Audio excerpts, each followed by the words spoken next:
Hello everyone and welcome back to another video. Thank you for tuning in, and in this episode we're going to take a closer look at actually a fragrance that I found in the bargain bins, and this one is called Joop Jump, so stay tuned.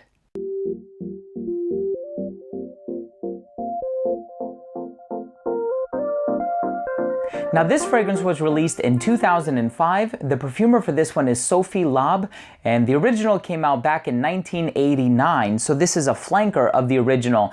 And actually this has 3 flankers as well, so there are flankers of the flanker of the original. It's a little bit weird. Anyway, so I saw this over at TJ Maxx. I knew I had to pick it up. I like the original Joop Homme. I also like Joop Homme Wild, which I think has a skull and crossbones on the front or something like that. So with this fragrance, I remember going on Fragrantica.com while I was in TJ Maxx, seeing that the strongest note was heliotrope, and I said, I gotta buy this. So let's start things off with the presentation. Now the box and bottle for this one look pretty cool. It's just blue and green. You have your information at the bottom. You have a sticker at the bottom of the bottle. The cap does click into place. It also has this logo up here at the top. Looks like a palm tree. The atomizer on this one works really well, wide distribution. Let's go ahead and get into the smell. Now, for those of you who don't know, I really love almond as it's used in fragrances. And heliotrope has a smell that is similar to that of almonds.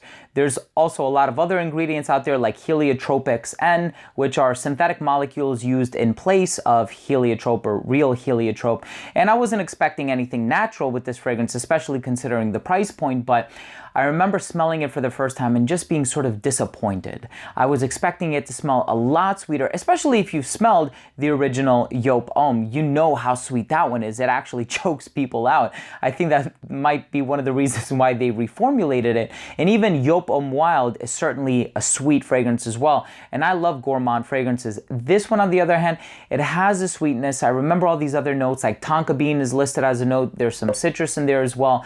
The sweetness for this one has been severely decreased. Now, for a lot of other people, you might view it as a good thing because, oh, so this one is going to be more wearable. It's not going to choke people out. It's not going to be cloyingly sweet. For me, I was looking for something that was a little bit sweeter, but also something that was a bit more honest as well. Like, I don't smell heliotrope in this. I wish there were more heliotrope so it could have that almond-like nuance, but unfortunately, I didn't get that much sweetness from it.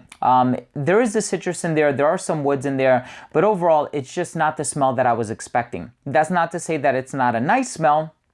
I think it is a nice smell. It's quite pleasant. My wife really likes it too, but it's not something that caters to my personal taste. So let's finish off the review by taking a closer look at my assessment. Now, this is a unique scent in the sense that it doesn't smell like its predecessor, but also it has tonka bean in there, which kind of, I mean, tonka bean is probably the most played out note in perfumery. Everybody uses it, so I really didn't need another tonka bean scent in my collection, so I'm not too crazy about the overall smell. That's the final verdict.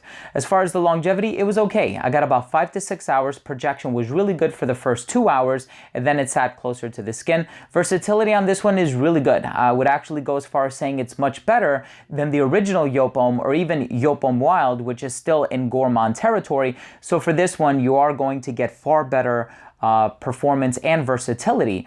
I think this one can be worn dressed up or dressed down. I think this one can be worn all year round. One, for the lack of performance, which I think would work well in the hotter weather, but also because of the mild sweetness, it would work well in the colder weather as well.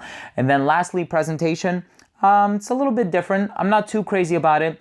Final verdict on this scent, it's not for me, but it is a nice scent. So I think if you like the original, but you want something that's definitely not as sweet as the original, perhaps with a bit more sweetness and maybe, I don't know, a shadow of what heliotrope would be, then go ahead and check it out. But I'm wearing it again, and I mean, it is sweet, but it's not what I expected. So that's the final verdict. All in all, thank you all so much for tuning in. If you have any experience with Joop Jump, let me know what you think. Leave a comment down below. Also, please don't forget to subscribe for future videos, and remember to enable notifications by clicking on the bell.